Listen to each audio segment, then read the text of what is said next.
Ah, boa Boa tarde. tarde. Tudo bem? Tudo, tudo bem? Graças a Deus. E você? Bem também. Friozinho de hoje, mas foi É, aqui. parou de chover aqui agora. Depois da É, noite toda chovendo. aqui também, acho que desde o começo da noite de ontem, acho. E ainda tá chovendo. Mas não tá tanto. Já tá começando a parar aí hoje. Boa tarde, pessoal. Está entrando. Boa tarde, Alessir. Bom, vamos seguir então hoje meditando o livro Vida de Cristo, de Fulton Sheen. Para quem não viu as outras lives aí, falando, o pessoal vai chegando. Elas estão salvas no IGTV e estão salvas no canal do YouTube, lá no Vida de Cristo. Então você procura no YouTube Vida de Cristo, Fulton Sheen, e vai encontrar lá uma playlist com todas as outras lives anteriores já salvas, para você acompanhar o que a gente já disse aqui. Hoje é a 11ª live, olha só. 11ª live desse caminho pelo livro aqui, né? Sim, já chegamos no capítulo 20. No finzinho do primeiro volume. Finzinho do primeiro volume. Então, vamos dar mais um passo. Vamos rezar e pedir que a Virgem Maria interceda por nós nessa tarde, para que o Espírito Santo venha sobre nós, nos atraia todo a Ele, todas as nossas faculdades, ah, toda a nossa atenção, para que aumente assim a nossa atenção e a nossa generosidade e adesão à pessoa de Jesus. Ave Maria, cheia de graça, o Senhor é convosco. Bendita sois vós entre as mulheres, bendito é o fruto do vosso ventre, Jesus. Santa Maria, Mãe de Deus, rogai por nós, pecadores, agora e na hora de nossa morte. Amém. Ó Maria concebida sem pecado, Rogai por nós que recorremos a vós. Pai do Filho e do Espírito Santo. Amém. E mais um dia mariano hoje, né? Hoje é dia de Nossa Senhora do Perpétuo Socorro. O Fulton que dedicou esse livro e tanto se uniu à Virgem Maria para poder meditar sobre a vida de Cristo. A gente é agraciado com essas meditações aos sábados e hoje, de modo especial, no dia da Virgem do Perpétuo Socorro. Pois bem, então depois da nossa caminhada, a gente tô na última live sobre as três discussões, né? Quando Cristo anuncia que tem de passar pela cruz e gera aquela confusão entre os discípulos não compreendem muito bem sobre essa ação de Jesus, sobre essa necessidade de Jesus de realizar sua vontade por meio da cruz, né? Passando pela cruz. E hoje a gente vai ver a passagem em que tentam prender Jesus na festa dos tabernáculos, como o Fulton comenta, ou como a gente está acostumado mais a ouvir, a festa das tendas, né? Nessa festa, Jesus, pelas suas ações, pelos seus discursos, vai provocar duas reações nos seus ouvintes, nas pessoas que estão ali. Primeiro, ele dirige a atenção das pessoas à plenitude da presença divina, né? Ele é Deus que se fez carne, é Deus que se fez homem, se fez carne e habitou no meio de nós. Fora dele, como diz Fulton Sheen, não há moral, não há crença. Fora de Jesus Cristo, não há chance do homem saciar esse desejo, essa necessidade, esse vazio que tem dentro do homem. Fora de Cristo, não há meio de ser saciado, não há meio de ser preenchido. E na festa das tendas, três símbolos importantes da festa, as tendas, a água e a luz, revelam, apontam, indicam para a pessoa de Jesus Cristo, indicam para a plenitude dessa revelação, a plenitude da divindade, que é o próprio Cristo, Deus que se fez homem e habitou no meio de nós. E uma segunda reação que ele provoca nas pessoas é o ódio. Muitas pessoas ouvindo Jesus dizer, não somente as palavras que ele dizia, mas dizendo que ele é a palavra de Deus, dizendo que ele é aquele pelo qual a vontade do Pai se cumpre, a plenitude da lei, a plenitude da revelação que vai se dar na pessoa de Jesus Cristo. Muitas pessoas ouvindo a Jesus revelar isso tendem a se afastar e a odiar não a ideia, mas a pessoa de Jesus Cristo, né? Então as palavras de Jesus causam nessas pessoas, como uma segunda reação em algumas pessoas, essa violência, essa decisão de entregá-lo à morte, né? A partir dali da festa das tendas, quando a gente vai ver no capítulo de hoje, muitas pessoas já vão decidir e tramando como é que vão fazer para pegar Jesus e para matar Jesus Cristo. Pois bem, então, o que é essa festa das tendas, né? Como a gente ouve dizer, o que era um pouquinho dela, então? Fulton Sheen diz que ela era a maior festa do povo judeu, né? A festa em que o povo judeu comemorava a sua fuga do Egito, né? Aquele tempo em que Deus conduziu o povo de Israel pelo deserto, 40 anos pelo deserto. Então, eles comemorando essa festa das tendas, relembravam um tempo que eles viveram no deserto, viveram nas tendas, né? Armando e desarmando as tendas e caminhando em direção à terra prometida. Então, eles viviam como peregrinos, e no centro dessa peregrinação das tendas, havia a tenda com o tabernáculo, que representava a presença de Deus, né? O tabernáculo era a tenda armada no meio do povo judeu, que simbolizava, que representava, que indicava a presença de Deus no meio desse povo, né? No meio do povo judeu. No meio do povo judeu. E além disso, a festa das tendas, além de relembrar esse fato que aconteceu, era também para o povo uma festa da colheita, em que se agradecia, em se reconhecia a bondade de Deus em ajudá-los naquele instante, naquele período, pela colheita que eles tiveram. E além disso, levava o povo judeu a pensar no futuro, quando eles ainda esperam hoje, a gente sabe que Jesus já veio e é a plenitude da revelação, mas eles esperavam aquele que viria libertar o povo para sempre, né? Pois bem, então com a proximidade dessa época, a proximidade da festa das tendas, as pessoas começam a pressionar Jesus para ele ir para Jerusalém, dizendo, olha, vá lá, anuncia ao povo quem você revela as coisas que você tem que revelar, né? Faça uma propaganda de você mesmo, faça uma publicidade. Você está aí nos povoados vizinhos, nas cidades menores, realizando milagres, falando para as pessoas, mas vá lá em Jerusalém, que lá vai haver muitas pessoas, né? E Jesus percebe essa intenção das pessoas de que não compreenderam muito bem a mensagem que ele já havia lhes dito, né? Como ele deveria ir para Jerusalém. Deveria ir para Jerusalém para consumar sua missão, né? Para se entregar totalmente à cruz. E as pessoas não entendem isso, então querem pressionar Jesus para desvirtuar um pouco da missão dele.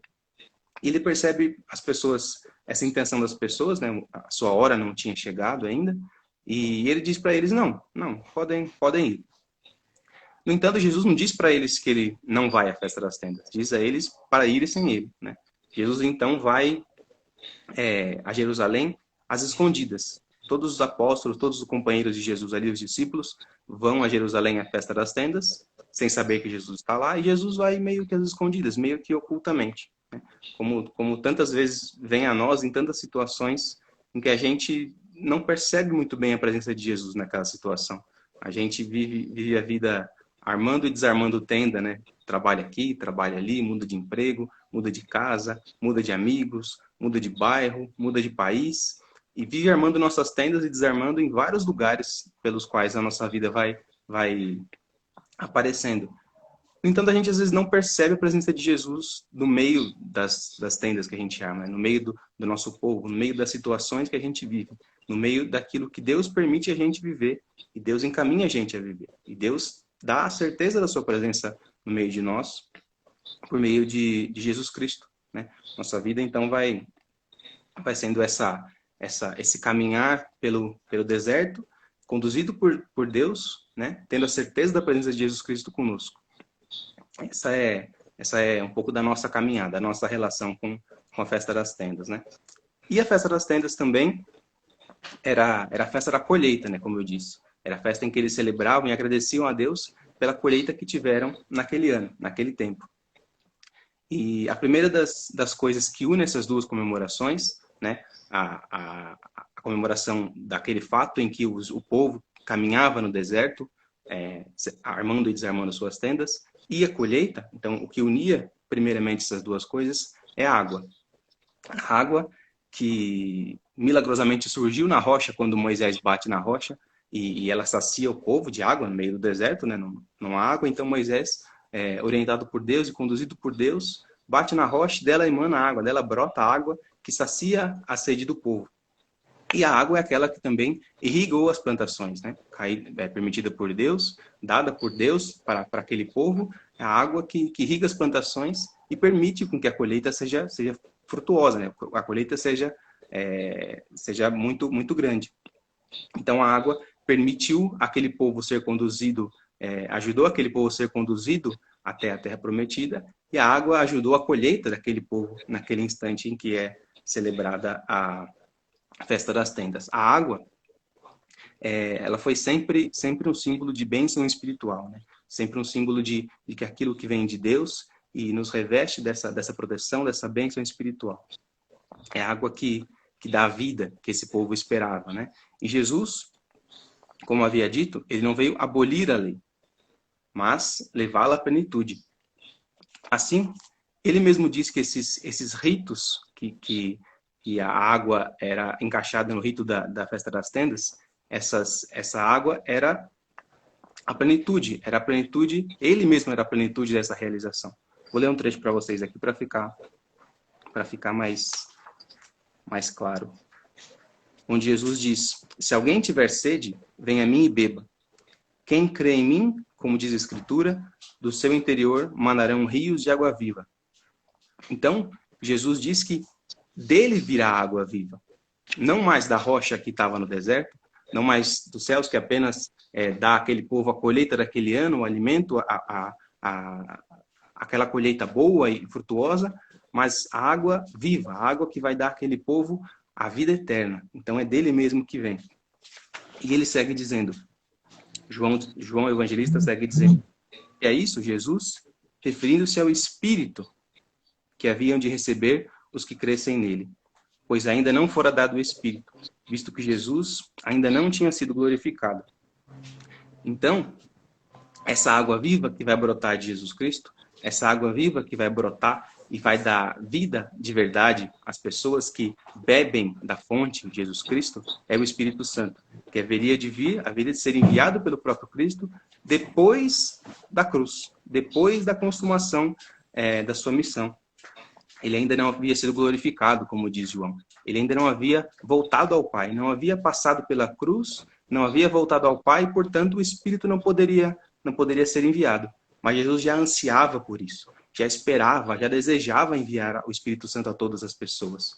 Porque Jesus, veja bem, ele caminhou com o povo ali e conhecia as pessoas que ele tinha contato, tinha uma certa limitação física no contato com Jesus Cristo. Quando ele é enviado ao Pai e envia o Espírito Santo a todas as pessoas, envia o Espírito Santo do alto do céu para os apóstolos, para os discípulos e para todos aqueles que nele beberem, como ele mesmo diz, que o procurarem, que o desejarem, que irem a Jesus com essa sede, né? Como diz o salmista, minha alma tem sede de vós, como a terra sedenta, ó meu Deus. As pessoas que procuram a Jesus com essa sede, com essa necessidade dele, com esse desejo interior de satisfazer esse vazio aqui dentro, com a presença de Jesus Cristo, as pessoas que o buscam vão ter essa água viva.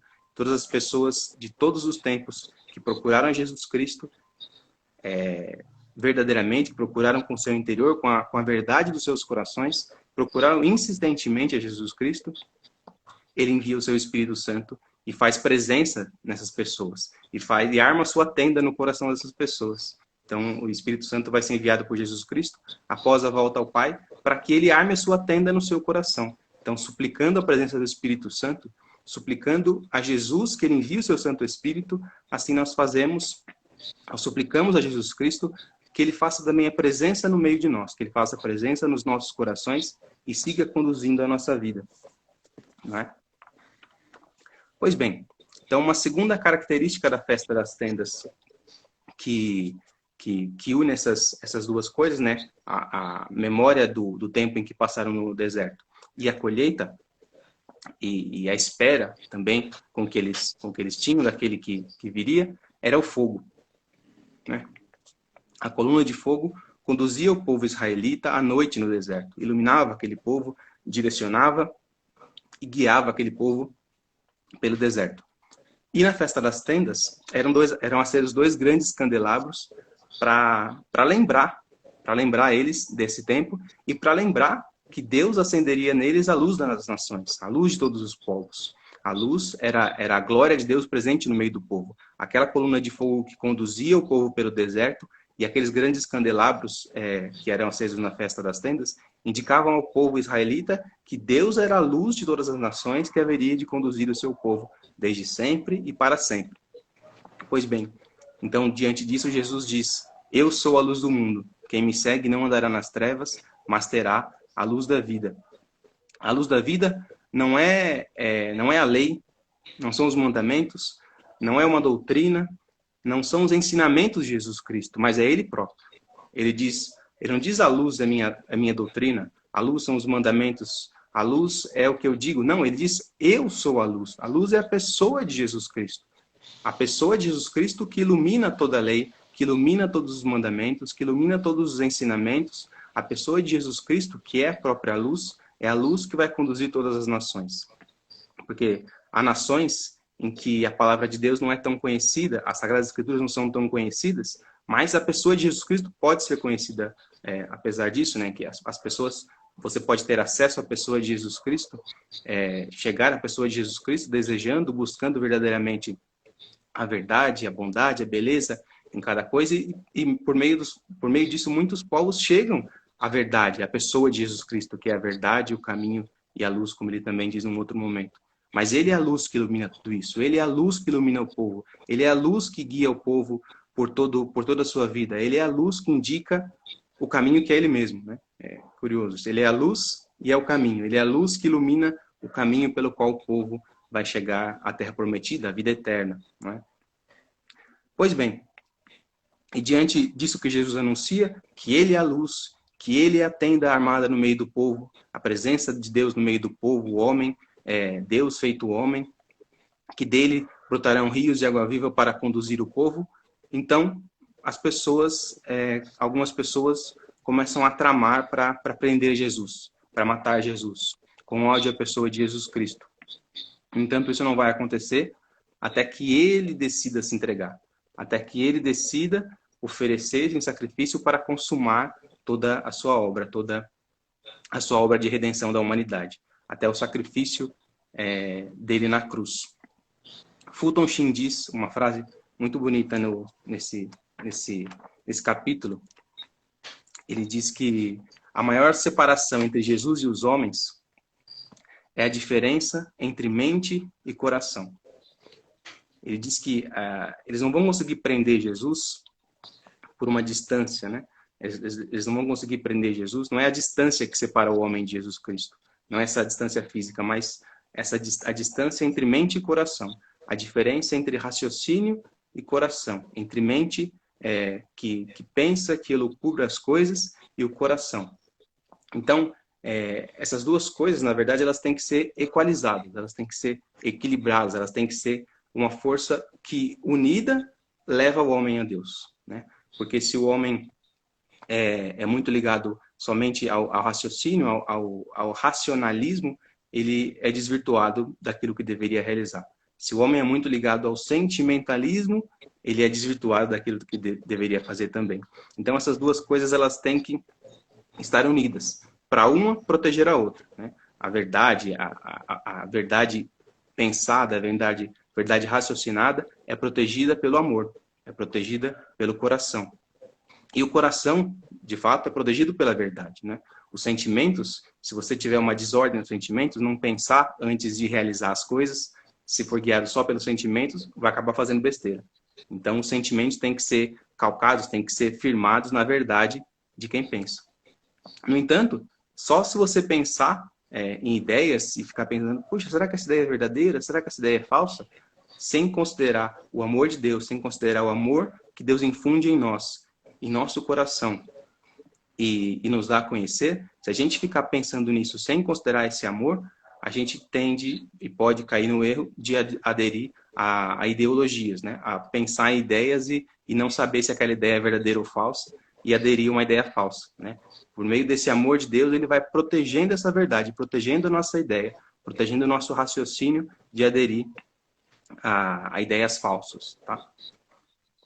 Pois bem, então, eles tramam matar Jesus, tramam prender Jesus e atacá-lo, então enviam guardas para prender Jesus. E esses guardas não prendem Jesus. Não, eles não podem, não conseguem prendê-lo, né? Eles são, como o Fulton coloca aqui, como se fossem rendidos pelo poder de Jesus Cristo, pela eloquência de Jesus, pelo poder de Jesus Cristo, da pessoa de Jesus Cristo diante deles. Eles que provavelmente não eram homens tão instruídos pela função que exerciam, não eram homens tão estudados assim como aqueles que os enviaram, né? No entanto, eles revelam ser verdadeiros inteligentes. Os inteligentes são aqueles que não, ser inteligente não é compreender muita coisa, ter muito raciocínio, ficar pensando em muita coisa e tudo mais. O inteligente é aquele que reconhece a missão, é centrado dentro de si, né? E ele está consciente das suas ações. O inteligente é o consciente, aquele consciente da sua vida, aquele consciente do porquê ele veio nesse mundo, do porquê Deus enviou, do porquê Deus fez a gente. Deus fez a gente para sermos felizes, e só somos felizes se adorarmos a Deus. Deus fez a gente primeiro para adorá-lo. E uma segunda consequência é sermos felizes, porque adoramos a Deus. Se a gente tem isso em consciência, se a gente tem isso em mente, reflete essa verdade, adere essa verdade com o nosso coração, as nossas ações vão ser ações conscientes, ações inteligentes.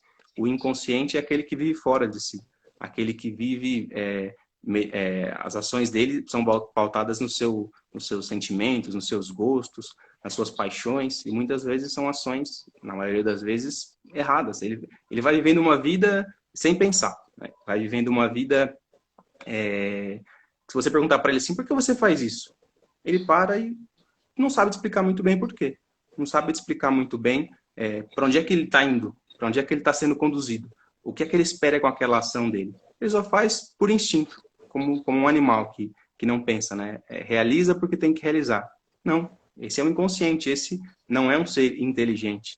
E como Deus nos deu inteligência e vontade, Ele quer que usemos a inteligência.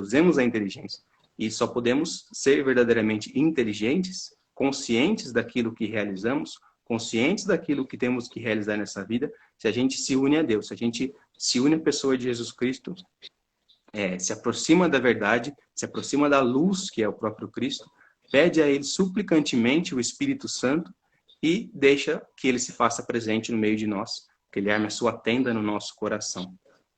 E no final da festa das tendas, então, Jesus Cristo disse que não havia chegado a sua hora ainda, né? Ele caminhava para ela, ele sabia, tinha plena consciência de que ela haveria de chegar. No entanto, ela ainda não teria chegado, né? Ele realizava todas as coisas para cumprir a vontade de Deus em vista dos homens, para cumprir aquilo que ele veio, para a vontade do Pai e por nós, para se doar em sacrifício a nós. Então, nesse capítulo, a gente tem essa meditação de Fulton Sheen aqui sobre a festa das tendas, que trazem para nós essa necessidade de suplicarmos ao Espírito Santo a presença de Cristo, de deixarmos-nos conduzir pela luz, que é o próprio Cristo, e que Ele arme sua tenda, que Ele faça presença no nosso coração e nos conduza à eternidade, à vida eterna. Sim, e na continuação, a própria Sagrada Escritura diz, né? E cada um voltou para sua casa, mas de Jesus é dito que ele vai ao Monte das Oliveiras, justamente para rezar. E Fulton lembra, né, as próprias palavras de Jesus que diz: as raposas têm covas e as aves do céu ninhos, mas o Filho do Homem não tem onde reclinar a cabeça. Como aquilo que a gente tanto já comentou no início do livro, né, que o Criador não encontrou espaço na criação, onde desde a sua vinda ele não tinha um lugar para nascer, e assim é em toda a sua vida pública. Ele é perseguido, as pessoas fecham seu coração, como você diz, né, preso ou no racionalismo ou no sentimentalismo, não se deixa encontrar por esse Deus, principalmente aqueles que deveriam ser os primeiros a reconhecê-los, né, os fariseus, os escribas, doutores da lei. E como a gente vai ver nesse capítulo 21, que é a continuação que ocorreu no dia seguinte a todos esses acontecimentos na festa das tendas. Mas Fulton ele inicia falando sobre uma questão que tanto influenciava os cristãos, os judeus naquela época, quanto na nossa, que é a questão de vermos Deus e pendermos Ele para um lado, ou da justiça ou da misericórdia. E é justamente isso que a gente vai ver na continuação. Como ele diz, Fulton, se Deus é misericordioso, não perdoará os pecados? Se Deus é justo, não punirá ou obrigará a reparar os crimes? Então a gente sempre vê essa questão de misericórdia e justiça como contraponto, onde uma coisa contrapõe a outra, e isso nos atrapalha a compreendermos quem é Deus. Então, vamos ver o que aconteceu no dia seguinte e ajudarmos a compreender então essa grande beleza da justiça e misericórdia. No dia seguinte, Jesus volta ao templo, e enquanto ele está ensinando, eis que os fariseus e escribas se aproximam de Jesus, jogam uma mulher diante dele e dizem: Mestre, agora mesmo essa mulher foi apanhada em adultério. Fulton, ele ressalta aqui a agressividade e a hostilidade que os fariseus e escribas estavam tendo, a ponto de passar por cima de todos os seus escrúpulos e passar por cima de quem quer que fosse para conseguir prender, condenar Jesus, e assim não se deixavam que Jesus se revelasse a eles. Eles presos nos seus corações de pedra, na sua dureza, eles que tinham um conhecimento superior a todos que estavam ali, eles sendo os doutores da lei, eles que conheciam e compreendiam a lei, só procuravam uma forma de armar uma armadilha para Jesus Cristo, e foi exatamente o que eles fizeram, dizendo: Moisés mandou-nos na lei que apedrejássemos tais mulheres. Que dizes tu a isso? Então, a primeira coisa que a gente vai ver nessa armadilha que foi montada para Jesus é que se Jesus pendesse para qualquer um dos lados, ele seria pego. Primeiro, se Jesus ele abdicasse de ser o juiz, de condenar aquela mulher, iriam chamá-lo de herege contra a lei de Moisés. Ele seria contrário, então, à lei da sua própria fé, judeu, sendo um judeu. Porém, se ele condenasse aquela mulher, ele seria pego pelos romanos, onde os romanos tirou deles, dos judeus, o poder de matar quem quer que fosse. Então, de qualquer forma, Jesus seria pego nessa armadilha. Só que essa armadilha é um pouquinho maior, como Fulton deixa exaltar aqui. Porque seria justamente esse ponto onde a gente viria ou a misericórdia ou a justiça que falaria mais alto.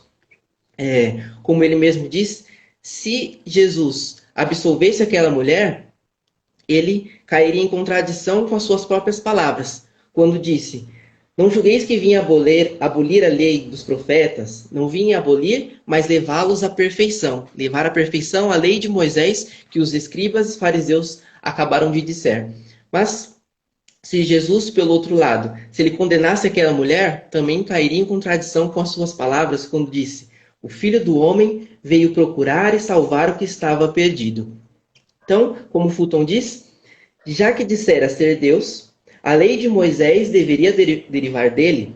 Se desobedecesse a lei, negaria a própria divindade. Então esse é o grande dilema que eles armaram para Jesus. Só que da mesma forma como os fariseus e os escribas da lei, os escribas recorreram à lei, Jesus também recorreu à lei de Moisés. Pois, como Fulton vai nos ajudar a lembrar, ele vai dizer: de onde veio a lei de Moisés? Quem a escreveu? Com o dedo de quem?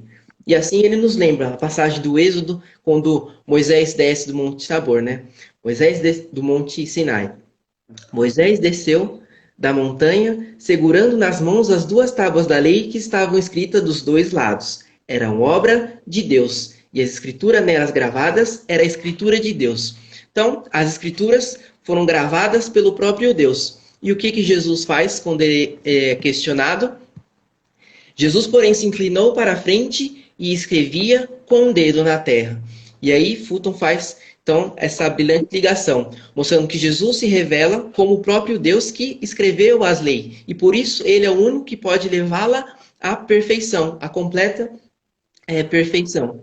Mas os fariseus, ainda obcecados e obstinados em prender a Cristo, não conseguiam compreender os sinais, não conseguiam se abrir à sua voz, às suas palavras, e continuavam questionando.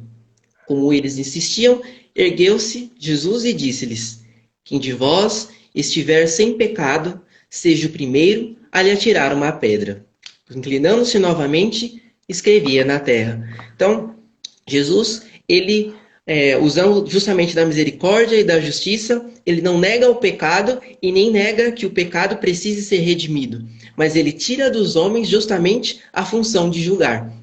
Essa semana nos evangelhos, a gente viu a conclusão, né, do Sermão da Montanha pelo Evangelho de Mateus, e a gente vê Jesus dizendo: não julgueis e não sereis julgados, ou na medida em que julgardes, sereis julgados, e finaliza ainda dizendo, justamente para aqueles que, como os escribas e os fariseus aqui, se importavam mais com o pecado dos outros, não olhavam para si mesmo, Jesus diz: hipócrita, tira primeiro a trave de seu olho, e assim verás para tirar a palha do olho do teu irmão.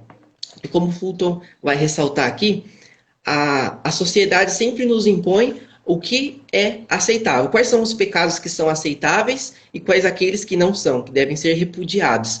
E assim como na época de Jesus era o adultério que estava sendo um motivo pelo qual estava fazendo toda essa balbúrdia, tramando para pegar Jesus, hoje em dia existem outros tipos de pecados que justamente a sociedade nos impõe como inaceitáveis. Por exemplo, a corrupção. Quão fácil é a gente fazer amigos, encontrar outras pessoas e puxar assuntos sobre políticos, sobre a corrupção e começar a falar mal dos outros, começar a difamar, seja porque de fato eles pecaram ou não, mas o que Jesus está apontando aqui, como o Fulton nos lembra, é que quando agimos dessa forma, agimos da mesma forma que os fariseus e escribas, com pedras nas mãos, prontas para atacar os pecados e os erros dos outros. E quando nós fazemos isso, nós meio que nos escondemos. Nós queremos mostrar, jogar, assim como foi feito com a pecadora, apontar para o outro, como que mostrando que, já que o pecado dela é maior e público, maior do que o meu, então tudo bem os meus pecados, os meus erros que são escondidos e que ninguém vê. Então Jesus nos mostra que o julgar justamente está para Deus e que nós devemos primeiro olhar para nós, olhar para as nossas faltas, para os nossos pecados, como o próprio Jesus, Fulton vai lembrar, que Jesus ele se aproximou e acolheu todos os pecadores que se arrependiam, que se reconheciam pecadores, mas ele rechaçou justamente os hipócritas, que se escondiam nos seus pecados, como vemos aqui dos fariseus e escribas, a ponto de ele dizer, né, que esses são semelhantes a sepulcros caídos. Por fora parecem formosos, mas por dentro estão cheios de ossos, de cadáveres e de toda espécie de podridão. Porque no fundo, quando nós fazemos isso, apontamos para o pecado dos outros, exaltamos os erros do próximo para nos escondermos nesses erros, no fundo nós estamos trocando, invertendo os valores e colocando os nossos erros, acreditando serem pequenos, como coisas virtuosas e boas. Então, Jesus nos mostra justamente o contrário e diz: quem não tiver pecado, atire a primeira pedra. E como vemos nas Sagradas Escrituras, eles se foram retirando um por um, até o último, a começar pelos mais idosos, como o Fulton vai lembrando, que aqueles que eram mais idosos tinham mais a compreensão realmente do pecado e das suas vidas, foram se retirando, largando as suas pedras e saindo, como até os exemplos que Fulton usa, né? Quantos ali que estavam com pedras nas mãos não começaram a se relembrar se alguma vez roubou, se alguma vez agiu como assassino ou como próprio adúltero e foi soltando as pedras. Mas, quando Jesus diz isso, aquele que tiver pecado, não atire a primeira pedra, ele volta a se inclinar novamente para o chão e escrever mais uma vez. E Fulton nos lembra o que aconteceu da primeira vez que Moisés desceu com as tábuas da lei. Ele chegou, encontrou todo o povo cometendo a idolatria. Então Moisés, irado, destruiu as tábuas da lei, mas Deus deu uma nova tábua a Moisés. E aí o que ele fez na sequência? Pegou essa tábua, colocou na Arca da Aliança, onde foi colocado sobre o propiciatório e aspergida com sangue inocente. Como Fulton diz, esse seria o modo como a lei de Moisés levaria à perfeição pela aspersão do sangue, o sangue do Cordeiro. Jesus nos mostra que a mesma coisa irá acontecer. É preciso que o pecado seja purificado, é preciso que o pecado seja expulso, porém, isso só pode acontecer com a aspersão do sangue, e do sangue do Cordeiro. Ele que é o Cordeiro que veio dar a vida justamente para nos libertar desse pecado. Então, Jesus se volta à mulher e diz: mulher, Onde estão os que te acusam? Ninguém te condenou? Mostrando que ela estava sozinha e, como Fulton diz, no meio dessa solidão, ela diz: Não, ninguém. E Jesus se volta e diz: Nem eu te condeno. Vai e não tornes a pecar. E aqui, então, a gente pode voltar ao início desse capítulo, se perguntando: justiça ou misericórdia? Qual é a postura de Deus? Deus é justo? Deus é misericordioso? E aí eu lembro da Jornada Mundial da Juventude de Panamá, em Panamá, onde justamente o tema da jornada foi a misericórdia, né? Seja misericordioso como o vosso Pai é misericordioso. E o Papa disse uma frase que eu nunca mais esqueci. Ele disse que a misericórdia não é contrário à justiça, que a gente muitas vezes vende essa ideia de contrariedade, ou é uma coisa ou é outra, mas que na verdade elas se complementam, como uma face de duas moedas, ou de uma face de dois lados, onde Deus é 100% justo e 100% misericordioso. E é justamente no seu maior ato de misericórdia, de amor por nós, que ele vai reparar toda a nossa injustiça. Fazendo isso na cruz, como Fulton finaliza, dizendo: o perdão custa alguma coisa, e o preço total seria pago no Monte das Três Cruzes, onde a justiça seria satisfeita e a misericórdia ampliada. Foi essa libertação da escravidão do pecado que ele chamou pelo nome de liberdade. Quando Jesus disse: Se portanto o Filho vos libertar, sereis verdadeiramente livres. Livres do pecado, livres da escravidão, do mal. E assim Jesus fala o mesmo que falou para a pecadora, fala para nós. Nem eu te condeno. Vai e não tornes a pecar. Justamente para que a gente não se prenda nem nos pecados dos outros e nem se prender nos nossos próprios pecados. Cristo morreu na cruz justamente para que a gente pudesse recorrer a Ele, às graças, e ter, mais uma vez, reparado a nossa amizade e comunhão com Deus. E assim, quando contemplamos a Jesus, quando o buscamos, nem os nossos pecados nos impedem de encontrar esse Jesus que se revela a nós. Muito bem. Providencial o dia de hoje. Eu estava de frente do ícone aqui da Virginia Perpétua Socorro, e você falando de não nos prendemos nos nossos pecados, nem os dos outros também, né?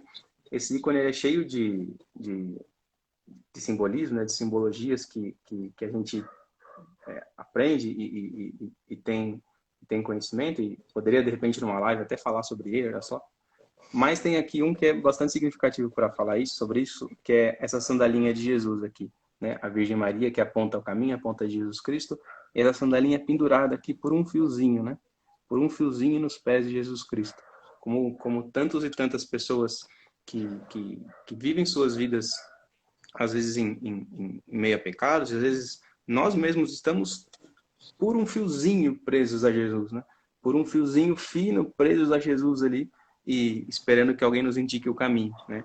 Então, o caminho é Jesus Cristo, o caminho que não condenou aquela mulher, mas redimiu os pecados dela na cruz e diz para ela que é o modo pelo qual ela vai, ela teve fé para ela não ser condenada, né? Nem eu te condeno. Vai e não tornes a pecar.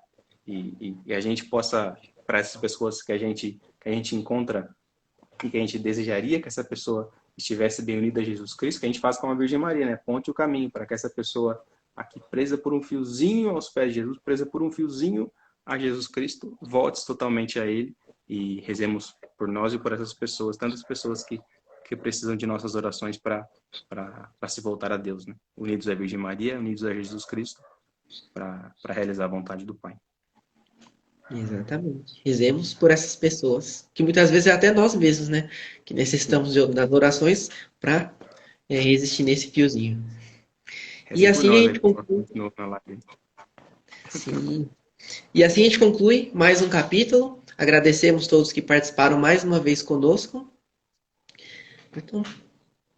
E é isso. Então, nos vemos semana que vem, nesse mesmo canal no Instagram, nesse mesmo horário, às 2h, para seguirmos meditando sobre a vida de Cristo junto com o Fulton Sheen e junto com o pessoal que está aí desde o começo acompanhando, gente que chegou no meio das lives também. Vejam as outras lives, como eu vou repetir, que estão salvas em GTV, que estão salvas no canal do YouTube, Vida de Cristo, Fulton Sheen, procure lá. E aí você vai acompanhando com a gente. Venha meditar também sobre a vida de Cristo junto com Fulton Sheen. Certo? Exatamente. Que Deus abençoe a todos e até semana que vem. Tchau, gente. Fique com Deus. Fique com Deus, Thiago. Tchau, tchau, Everton. Tchau, tchau, pessoal.